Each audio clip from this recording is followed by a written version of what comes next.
Hello.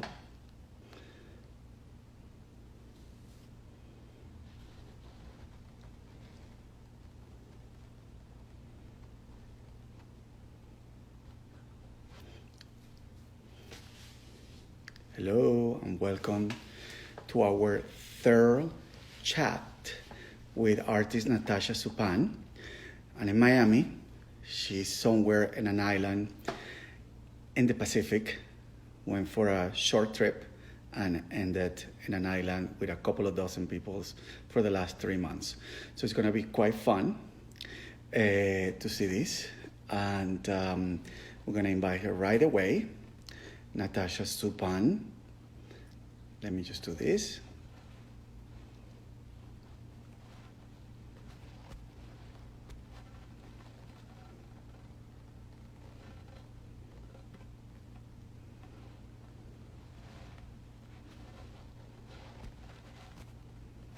Here she comes.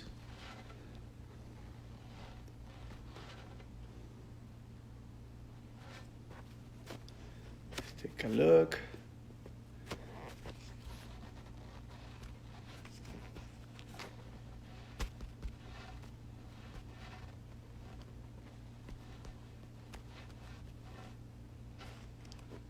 Please be patient with me. It's my third shot. So I'm gonna get it perfect for the next time. I hope.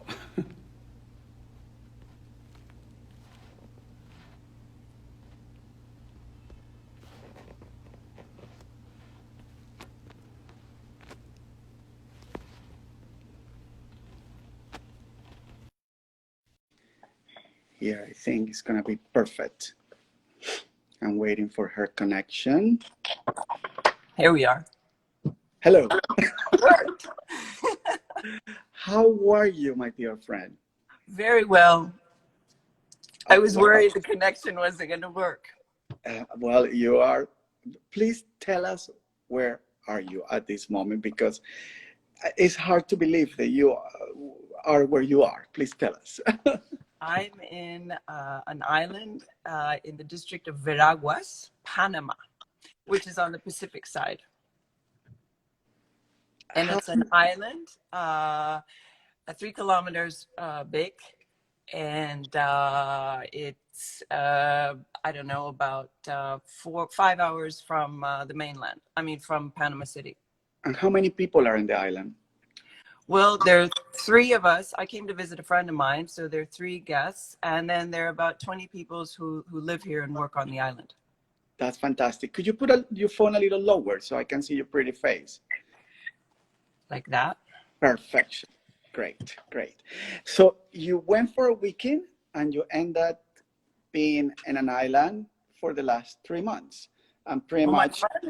My friend invited me. He'd been invited me several times, and I always said no because I was always busy at this time of year. So he said, but there's a direct flight from Madrid to Panama City. So it's really easy. So just come for 6 days. And I said, okay, I'll come for 6 days. I thought, be nice to get some tropical sun and a little bit of jungle. So I just packed my bag very quickly for 6 days. And here I am. 3 months. I can't. It'll be 3 months, yes. But the interesting thing about all of this is you don't know what is happening outside the world. Kind of like, in a way, here we have your host actually being part of this conversation, Mr. Jean Pigazzi, which is a fantastic photographer represented by Gagosian, and is your host on the island, which is quite unbelievable. But the interesting part is that you don't even know what you're going to encounter when you go outside. You don't know the crisis that we are living in. It's been such a surreal experience because my ticket to return to Madrid was March 15th. And that's the day that sort of everything started closing. So of course, I got a notice from Iberia, due to the situation, your ticket is canceled, and then they leave you hanging, right? So then we're all like, okay.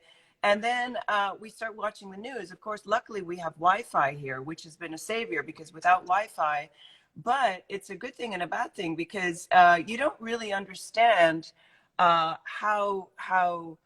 incredibly difficult it's been for everybody, because yes, we're quarantined, so we quarantined the island as well. So people were coming and going who worked here, but we had to self-contain and not allow anybody to come and go, because here we're completely vulnerable. So if, you know, the virus had reached our island, we all would have gotten it, but we have no medical resources here, so we had to be extra careful. But watching it all on the news was just devastating. And then Panama followed suit, but they started on May 22nd. So then everything just started to close and close, and none of us knew what was going on. And it was impossible to reach any airlines, you know, so we were just left in the dark, basically, but on this paradise island. So it's been, I sort of feel like I've had the opposite experience of everybody, but I am, you know, stranded, and I've never had this feeling that I can't get home, and I don't know when I'll get home. I still don't know when I'll get home. And you live in also a very small town. I remember the first time I went to visit you in Valdemosa, my first reaction is like, what are you doing here? How many people live in this small little town of Valdemosa, which is very beautiful and everything, and you are just there, you know. So you don't even know that, you know, you have to get mask. You have to get a mask, and you cannot give more kisses or hug people or anything. You know, it's just a new world where you're going to encounter. You're really being pretty much out of civilization. You know, it's kind of crazy to know that. I've been lost in paradise. I mean, yes, but I know I'm gonna have a serious hard time adapting to the civilized world that I knew, but I know that that world doesn't really exist anymore. I mean, of course I've been following the news. Of course I've been, you know, every day we see what's going on, and it's devastating. I mean, it's our lives that we all knew are changed forever. I think it's going to be quite a shock. Crazy. I don't think you know, but I actually took the liberty to posting while we're talking, not even your artwork yet, which is incredibly interesting, but the pictures that you had sent me when you've been telling me the experience that you have, and I was like, okay, I have to show these people what you've been, you know, you now have killed scorpions and snakes, and have a bodyguard, and you know, going in the jungle in a big sort of motor bicycle, and it's been quite something, and I really wanted to let you know that I'm very proud of you. You know, you are a fantastic woman to be able to kind of like handle this situation, you know, and it's quite an adventure. Well, it's been an amazing adventure, and I've discovered things I never would have imagined in a million years about, you know, jungles, for instance. And when I saw the first scorpion, you know, we're all very intimidated by them, but here the local people just sort of are unfazed by them, and they're sort of, you know, they just pick them up and move them. And so I started getting less and less afraid, and more in touch with these terrifying things, which actually aren't so terrifying when you get used to them. It's all, you know, when I saw the tarantula, you know, of course I was horrified, but now you respect them. You know, you learn to respect nature, because if you don't bother it, it doesn't really attack you. You haven't made a soup of tarantula yet, or a pasta with tarantula, or I don't know. Well, I don't think it would taste very good.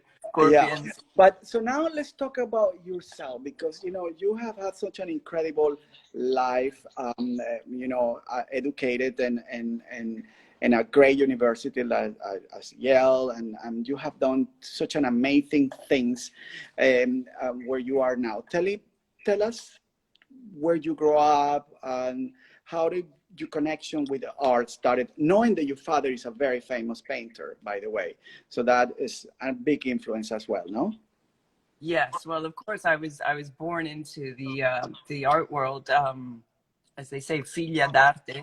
My father is originally from Slovenia, Yugoslavia, ex-Yugoslavia, and he immigrated to Paris. So he was studying art there, and painting. He was painting actually sur place, and my mother was on her junior year abroad at the Sorbonne, and her third day in Europe, she heard my father whistling Georgia on My Mind as he was painting, and my mother's from Georgia, and she sort of stopped and said, I'm from Georgia, and I was the result of that meeting. As you call, you were fabriqué in France. Oh yeah, it was made in France, and there. So we spent. I guess my first 2 years of school were in France. I grew up in France, and we spent our summer vacations in Mallorca. So my father, because he's a landscape artist, he wanted a beautiful island and light, and he'd actually seen a video of Mallorca when he was growing up in Yugoslavia. It was part of a publicity break in a propaganda communist movie he was watching, and he always dreamed about this island. So they took a car. They were very intrepid and very adventurous themselves, and they went to Mallorca in 1967. And they got off the boat and they went to this bar called Bar Bosque, which is very famous still in Mallorca. And I remember my father, I believe he asked one of the waiters, he said, well, I'm a painter. What are the three most beautiful villages on the island? So he said, Valdemosa, Poyensa, and Orient, I think. So we drove to Valdemosa, which is 600 meters above sea level, where Chopin lived. And he fell in love. We checked in a little tiny pension there. And my father's very tall. And he hit his head on a very low ceiling, and he had a bit of a brain concussion. So we stayed. And then a very nice Danish man called Elmar Drastrup, who was the only man who spoke English in the little village, came. And they became best friends. And that's how we ended up in Valdemosa. And then you went to school. I was going to school in Paris. So we would spend winters in Paris and summers in Valdemosa. And then eventually, I went to school in Mallorca, to an English school. I went to 12 different schools growing up because we moved quite a bit. Wow. Yeah. And then the career path that you chose was art. Yes. Art. I wanted to be, well, yes, because my father was an artist. That's what I knew. It was the most natural thing for me, was painting. I grew up with it. You know, he was always painting. So we would go to Venice. We would go to, we would travel a lot for his painting. So for me, it became just a very natural thing. I considered being an actress. I considered being an anthropologist. I wanted to be an Egyptologist. But, you know, I remember my father saying, well, what are you going to do? You're going to dig up dirt? And I said, yeah, he's got a point. So anyway, when I was at Yale, I was, you know, you're forced to experiment with a lot of different things. But I ended up in the art department because that's what I wanted to do. So it's what I knew. It's what I always did and what I always knew I wanted to be. Yeah, I wanted to start to talk a little bit about your work, because I think now that we know a little bit of your background, you know, is important. You know, you were painting or still painting for a very long time, represented by many galleries around the world, you know, and it was kind of like more classical kind of thing paintings.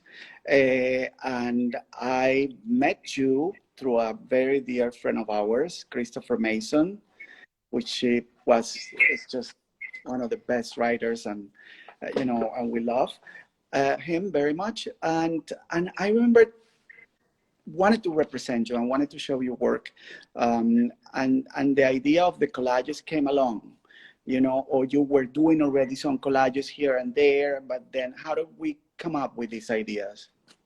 I'd always work with collage. Collage was always my favorite medium, always from the beginning. Because at Yale, well, when I was growing up, because my father was an artist, I remember when I was about 12 or 13, he decided I should study with his best friend, who was a very famous portrait artist called Chim Torrenciado. And he said, well, you know, my daughter is never going to listen to me. So I was checked into this very classic academy. It was very Spanish, old-fashioned, Velázquez type portraiture. So I learned from a very early age, very classical painting. And so then when I got to Yale, It was very, it was based on color theory and Joseph Albers, and it was moving into the conceptual area. I mean, this was in the 80s. And so I got there with all this luggage, as they called it. And when I joined the art program, because you had to be accepted to be an artist, you couldn't just be an art major. You had to pass through several tests to be allowed to study art. They told me that I needed to get rid of all this luggage that I was coming with and to learn sort of a more color theory, conceptual way of thinking. So collage for me was always the language that I most related to, because I grew up in so many different cultures. I speak so many languages. It's a combination. Collage helps me, you know, use that dialogue. So I always did it. I did it at Yale. That's when the collage started, actually. Paper. And combining, you know, elements from the past, contemporary elements. You know, I was very influenced by Motherwell at the time, by Jasper Johns, by Rauschenberg. I really admired their collage work, and that's what. And the work on paper, you know, to use the paint and the paper together and to create something beautiful. Also, there is a fantastic element in your artwork, and is the womanhood on you know, all your work is pretty much is a self portrait of what you're going through sometimes as a woman. It's interesting, that subject, because I remember at Yale, I had a very famous, very well-known professor, and you know, I was doing my senior thesis and whatever, and I did this painting, and he said, "Well done. I'm very proud of you. It looks like a man painted it." And I thought, and I was very proud because I got a very good grade, but I thought about that and I said, well, I'm never going to be a man, but I need to paint like it looks like a man. So that is where I began to understand the difference, but because I never was aware that because I was a woman, it would be different, you know, because my father was an artist. I admired always male artists, mostly, and female, but the male artists, you know, there are very few women, famous women artists, maybe 10, you know, at the time. And then I started focusing more on that, because I can only give that point of view because I'm a woman. You know, I can't possibly get in the mind of a man. Do you think being a beautiful woman has been a handicap in your career? Oh yes. Well, I mean, you know, beauty is relative, but yes, it has, because I found that you're taken less seriously.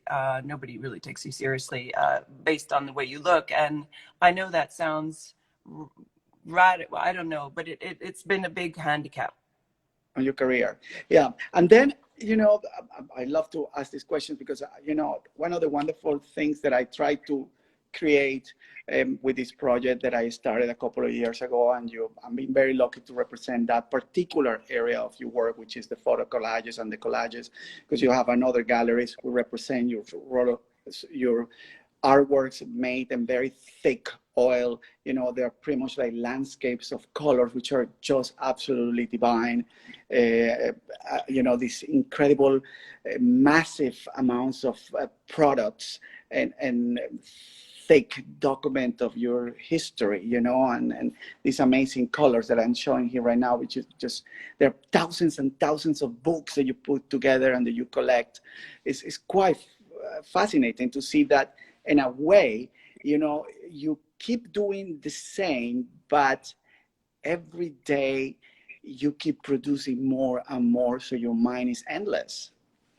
Well, the technique of collage, which is it's very different from holding a paintbrush and painting, which is what I learned. Collage, I work on the floor, and it's by layering and layering and layering. It has a little bit to do with when I studied, you know, Egyptology, and when you're digging, and under every layer there's something. And because I've been exposed to so many, I think, different cultures, because that's who I am, because I can understand the Spanish culture, I can understand the French, I can understand the Italian, because I had to, you know, it's adaptation, it's called survival. You know, when you're moving around and exposed to so many cultures at such a young age, it sort of comes into you. So for me, I've always had these different perspectives on things. So collage is the one language that helps me layer.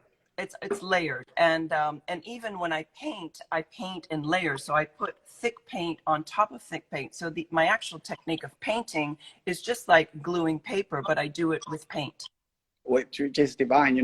These particular green, blue, and red pieces of artwork that we have, which are the sort of many books together, and then you color them. How does it go? How did you manage to achieve such a fantastic paint? How long it will take you to do it? Well, the piece that you have right now, the blue one I see, well, that is maybe 40 books.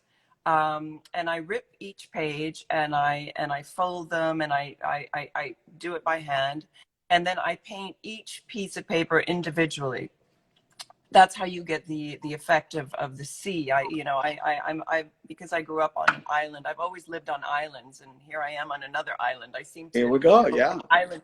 I go from island to island to island. But sea is a constant theme, of course. Water, because I see sea. So to achieve the effect of moving water, you need. I mean, in that blue painting, there may be 50 different colors of blue, because each side is painted differently, and it has to be done over a period of about 6 weeks. That piece would take me. And the conservation part of the piece, it will last forever, because Well, yes, the it's paint. done with acrylic. That is not oil. That is with acrylic, because acrylic is plastic. It's plastic based, and that, of course, as we know, it lasts a very long time. Yeah, fantastic. I studied. This is actually one of the main triggers in my collage. Is at Yale, they had a course called Techniques. And it was a fascinating course. And it was about how art is made, from cave art to encaustic to collage, and how to make art last, how art has lasted, like the Roman encaustic and the wax. And I was always fascinated by materials, and how it's like chemistry, and you have to know your chemistry. You can't just put acrylic on top of oil. No, you always have to put water based and oil last. So I learned that from a very early stage, so that my work would last. How wonderful, how wonderful. Going back to these collages that were kind of like the first ones that I get to see personally, and we have an exhibition here in Miami when we show the works at Soho House. This is a group. And Art Miami. And Art Miami, yes. A group of magazines, old books, papers, then you put them together, paint on it, and create this amazing sort of piece. And actually, believe it or not, because I have it here. So for people to see it. So you have a cardinal, I don't guess, maybe Lutheran, I don't know, a baby, a girl, an old tapestry, a lady that is kind of waiting always with a diamond ring. Which one are you showing? Because I can't see. Oh, the one with the grapes. Yes. Yes. Yes. Well, it's time has always been a big running constant theme in my work, about the concept of time.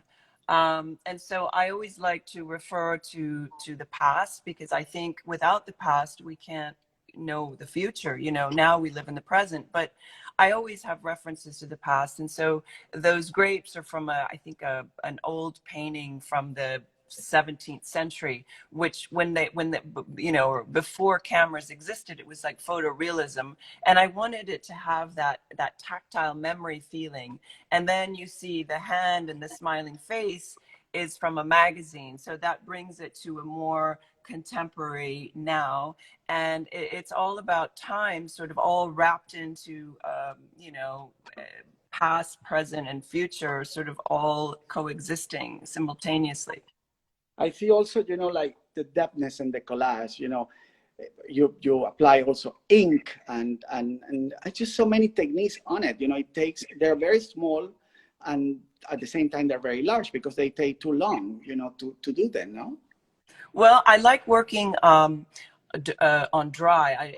I layer my work, and a lot of people are confused by my technique, but I think every artist has their way of, their language, their signature. It's like handwriting. We all have, something that distinctly marks our style and who we are. And I like layering. I like working when it has to dry. So I work normally about on 30 to 50 pieces at once. Most people Oh, don't wow. understand this because most people work on one piece and they finish it. I need to work on 50. I sort of do like a collection, and they all come together, and I start them all and I finish them all. It's like a piece of music, I would say, like an opera. You know, it all has to have a begin, and I work on it like that on themes. I go through phases of different themes. So right now, for instance, I'm on the insect and Yes, I heard about jungle it, and theme. we're gonna show Jungle some theme. of The them. jungle is my theme right now. Yeah. How do you? What are you gonna think? You're gonna be able to fly with this dead animals? It's something that you have to think about it. Well, I thought about it. I thought, oh my goodness, how is customs going to react to this? But actually, I've the insects that I have, they've been gutted, so it's just the shell, and the poison has all been removed. So it's and of course the butterflies and the moths don't have any poison, so there is no poison. And then I've painted the scorpions and things. I had some very nice gold nail polish that I was thinking I was going to use, but I'd much rather use it in my art. I mean, I've been using my Yeah, little but makeup I don't in think my you have art. too I've been much. using whatever I have, whatever materials I You had, don't have and too much makeup because you flew for a week only, no? I flew for a week, yes. And luckily I brought, I always travel with watercolors and pencils, and actually my friend had said, oh, bring extra because I want to learn how to draw. Let's do some drawing. So I luckily brought a suitcase with a lot of art materials as a gift. And I feel a little bit guilty because I had to ask for them back, because I said, well, since we're going to be stuck here, do you mind if I take my present that I gave you back? And he very graciously gave it back to me. So I feel a little bit guilty. Yeah, it is. You know, I wanted to finish to talk about the collages because we really want to take a first peek of what you are working on in the island You and want the to see my development you bug? will You have. really want to see my Yeah, bug? so I've I become wanted the to bug show lady. They're saying this you're gonna be remembered as the bug insect lady, but that's okay. absolutely. Why not? I wanted to show of this Diana Brilliant portrait, which is also fantastic. You know, and it's an homage that you did for us with the with Horse. blessed the horse estate when we did this exhibition in Barcelona. And I remember you took this beautiful book that we did for the Ford's Gallery, the museum exhibition in New York. It was a gift for you, and then you asked me, "Can they just tear the pages out?" You know, this No, platinum wait, no, paint. you were horrified that I was gonna do. You were I was a so mad little, at me. But remember, it was damaged in the flood, and it hit. I had a flood in my house, and I said, "Darling, but it's all broken. And do you mind if I?" And then you said, "Okay." So then that's where it started, because I didn't want to throw it away. yeah, and it's amazing how you put all these all images of horse. And when I, you know, when my mentor Gert Elfring, which is the owner of the Horse Be Horse Estate, you know, I asked him, you know, do you think it's possible? You know, she wanted to do an homage to Horse Be Horse. He was like, absolutely. So just to see all these pieces, and then when I showed it to them, he was actually very happy, and he mentioned the horse will be proud, which was kind of like a very a great thing also, because I was a little nervous about, you know, the use of the images and all the stuff, but you did a fantastic job, and for that. And Well, it was wonderful, and you sort of get into the you get into the mind of horse. I mean, I've always loved photography. I think deep down I'm a frustrated photographer, but you know, I always believe an artist should stick to what they know how to do. And being here on the island with Johnny, who's an incredibly talented photographer, we've spent so many hours going on these hikes. There's another friend of his, Tilly, staying here, and so there are three of us, and we go every day.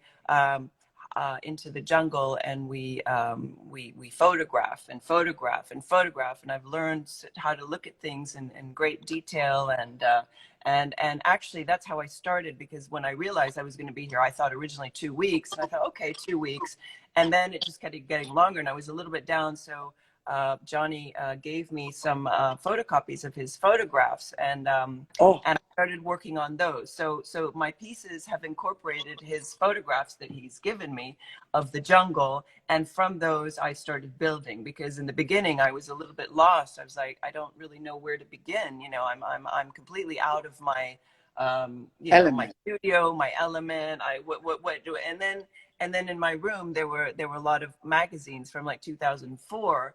And I was very, you know, he was very worried I was going to cut up all his books and they were going to end up in collages. And I said, oh, could I just please use the magazines? And he said, yes, of course. So it's been a real time warp going into these magazines from 2004, 2003. And I've been using images from those magazines because, of course, we don't have any contemporary ones. I mean, like current. And so I've been using images from 2004 mixed with these jungle images, mixed with the insects. And now I'm onto leaves too. I find the leaves here are so beautiful. So I've been picking leaves and dry pressing them with luckily there was some wax paper in the kitchen. So I'm just I'm making do with whatever I find, and every day I find something new and really inspiring. I mean, I've it's helped me, I think, go to another dimension that I really Can we, needed to do. I absolutely, you know, I think it's an absolutely wonderful thing that you are doing to be able to be productive in this moment, you know, and especially with nature. I think it's Well, fantastic. no, that we artists, I think, are very lucky creatures because, you know, this lockdown. I was thinking if had I been in Spain, I wouldn't have even been able to go to my studio. I would have worked at home. But I think artists, people with creative minds, we can create with pretty much anything around us. You know, it's just a question of, you know, if I just work with what I have, and that's what we're that's what we are. Can we You take want a pic? Can we take a pic? Do you mind to show us? I actually asked her to Absolutely. put her on the floor because I thought they were so beautiful and she did a video. Okay. But I would See, like to here they go are. deep, you know, So and I'm gonna take you identify the here. elements. Okay. So which ones do you want to go to? Do you want to talk about? Anyone that you want to show me, I will be happy. Okay. So well, here we can start with this one. Is it framed? Because I can't see. Do you see it Oh, well? no, you put the phone actually towards the ceiling. You need to go Oh. to invert it. Yes, correct. Yes, Thank you for mentioning that. that's correct. Okay. So this has the firefly. Oh, Or the wow. dragonfly, sorry, the dragonfly.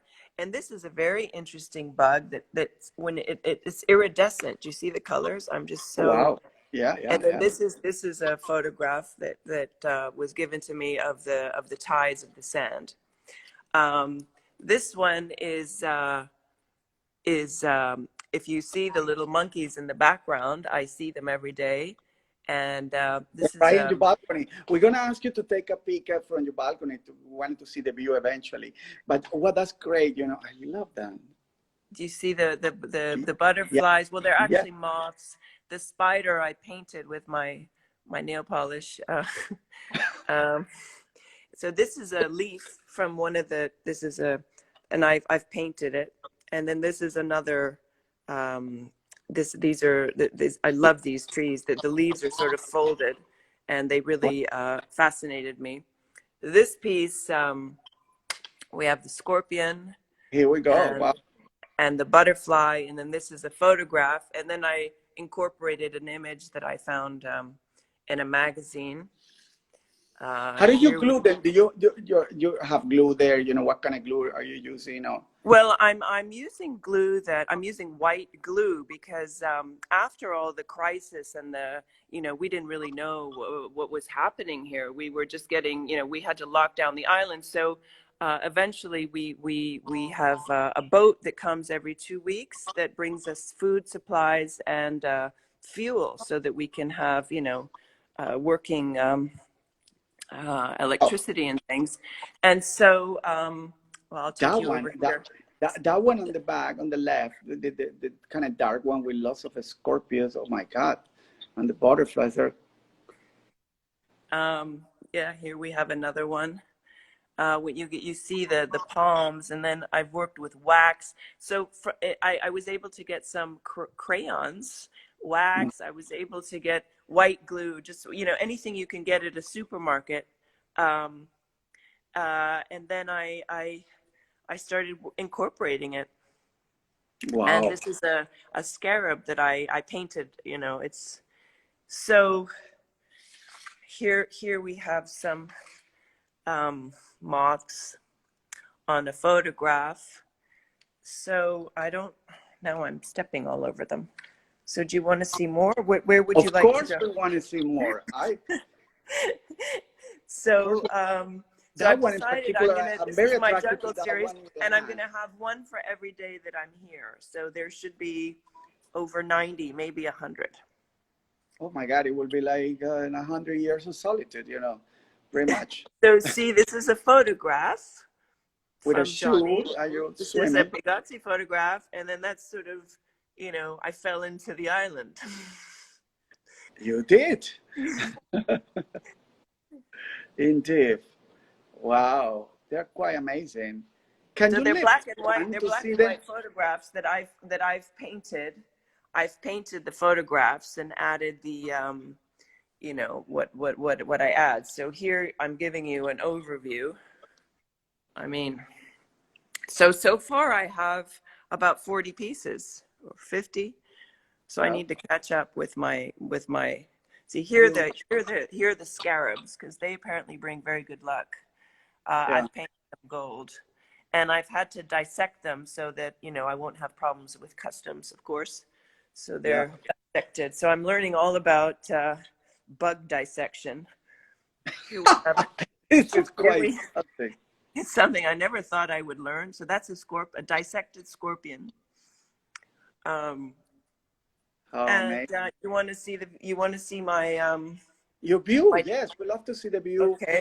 Somewhere in the Pacific Ocean, 6 hours from any city. And normally the monkeys come on this tree, but they're not here today. Yeah, they're just taking a break because we're doing the talk. Yeah, we normally have a Zoom conference, but they're not here today to talk. What do you think is the first thing that you're going to do when you go back to Valdemosa? What dish do you craving for? Oh, I don't know. I forgot to mention I've been doing a lot of cooking here because when all of this happened, the cook that was here left, and a lot of people were repatriated. So I've been in the kitchen a lot and using. I'm incorporating more and more local foods. So I'm addicted to coconut and all the incredible delicacies that we have here, local. And of course there's now because they're easing up on the laws, because we've let's not forget we've been on lockdown here too. We can finally get fresh fish from the fishermen. Oh wow, being in an island, you're not able to fish. we weren't allowed to go on the boat for several weeks, and here no, we couldn't leave. So here, I just want to show you my prizes here, my tarantula. Show us. Did you say to me, yes, a little lower? Oh, wow. And that was in your room one day? No, it was outside. It was very near the door, but not in my room. And these are the, okay. Near the door. Okay, so how do I turn it? How do I turn it back around to? You just you do the same thing that you did when you show us your ceiling. Perfect, done. Now, great. So, but okay, so we talk about food, and what is your favorite cocktail? You want to see my studio? This is my studio. Just. Oh my God. This is my studio. Just thought you might be interested. Having your I work on the floor. But you do have a huge studio in Valdemosa, because I've seen it and it's quite amazing. And now you're like, well, that's great that you are doing such a wonderful things about it. And you have such a gracious host too. He's a very, wow, an icon, for many people in the world. His work is amazing, and it's great that you are at least protected in a way, you and your other friend, that sort of weekend getaway and then up into an amazing experience. What are you going to do? I hope to be home the first week of June, because Panama has been shut down. And then what they started doing is, we started finding out they started shutting down district by district And now the latest we've heard is the airport is opening on June 1st. It was supposed to open the 22nd, but like in all the different countries, you know, they keep changing the dates and the laws, and there's been so much confusion everywhere. And, you know, all of our information, of course, we get through our devices. And the first 2 weeks were very difficult because you know, you try to get out, you try to get home, you try to get home. But when I realized it was impossible to get home, there was just no way. You know, between the Spanish borders and the Spanish airports being closed, and then Panama. And so finally, when Spain opened, I realized I couldn't leave Panama because Panama is still shut down and they're in, you know, a slow opening up phase. So we're all hoping that by June 1st, we can eventually get back.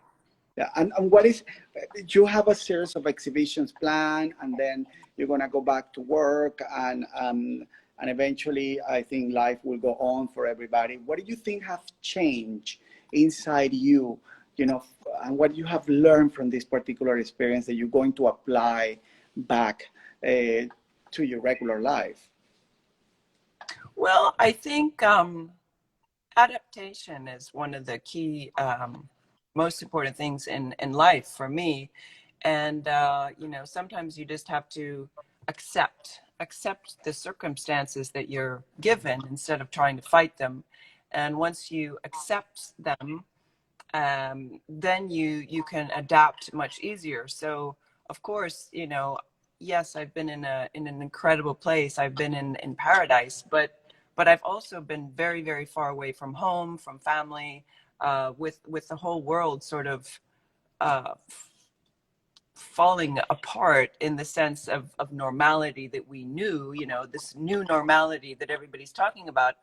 I don't really know what it's going to be, but how I'm going to deal with it is, you know, I think we all have learned from this time out of our normal lives. You know, we've all had sort of a long time to reflect and contemplate and think about our lives as we've lived them so far. And I think a lot of us are going to make some very serious changes as to Oh, yes. what is our priority, because things that seem so important now just seem so meaningless to me anyway, because, you know, I've told you some fabulous, adventurous, wonderful stories, but it is also survival. You know, we all Yeah. have to survive. We all have to reinvent ourselves. You know, my shows have been canceled. A lot of my projects have been canceled, like a lot of other people. So I basically have to reinvent myself, as most of us do, and start over.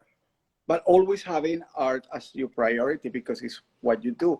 But I believe it's going to be very easy because artists have to struggle all the time.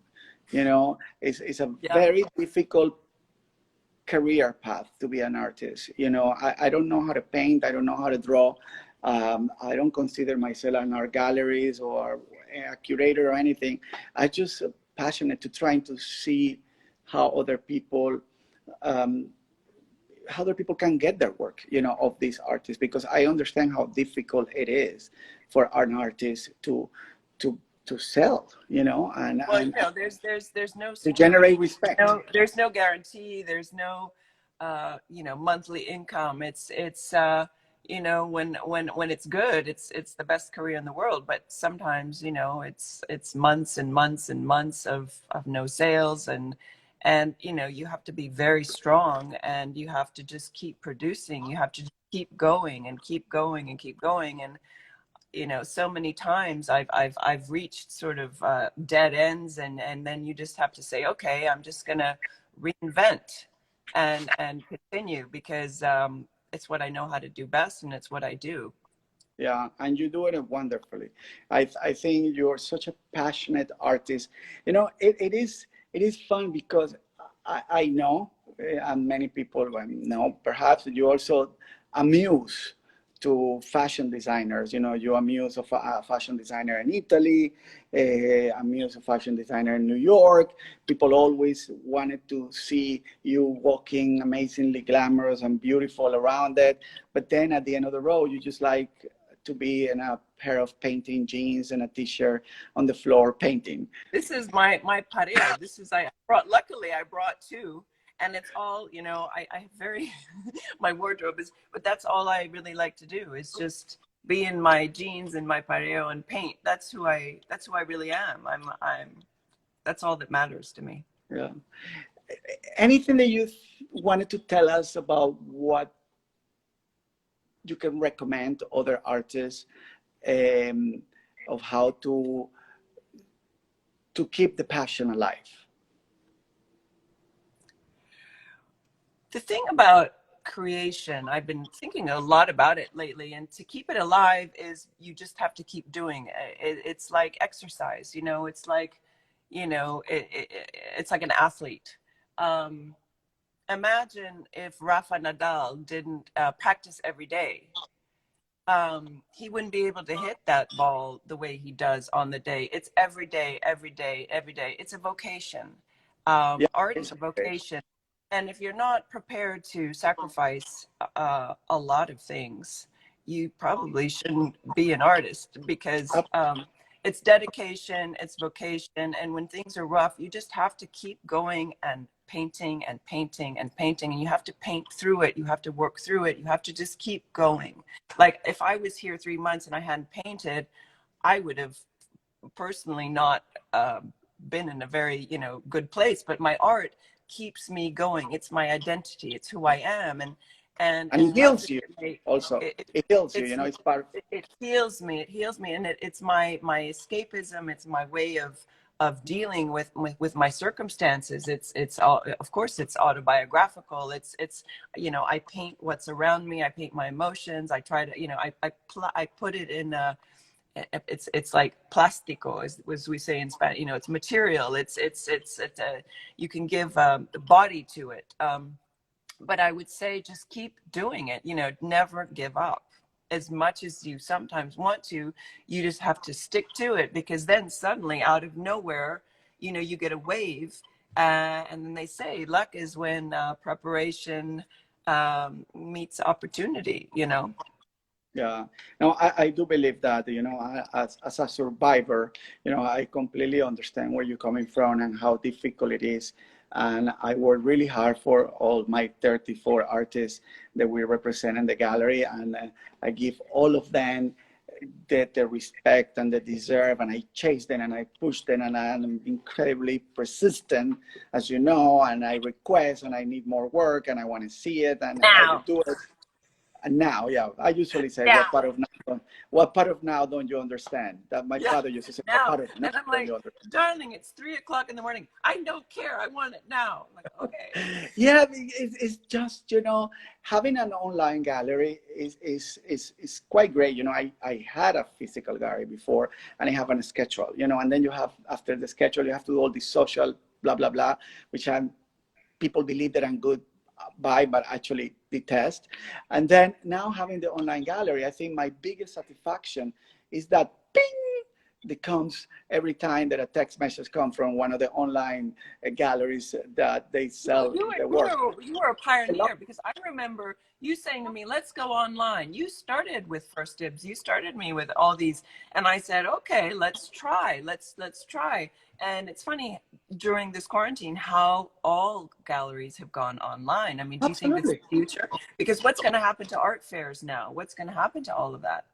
I think it's a revelation of absolutely a lot of stuff. You know, I've been doing this for a couple of years, and I did it, you know, with the support of my mentor, which is one of the greatest collectors of photography in the world, and with my personal collection, and calling one artist at a time. You know, I start with 2 or 3 artists. You were one of the first ones, and just to see the interest, and, you know, people calling me now, like, how do you do that? How do you set up a page? How do you do that?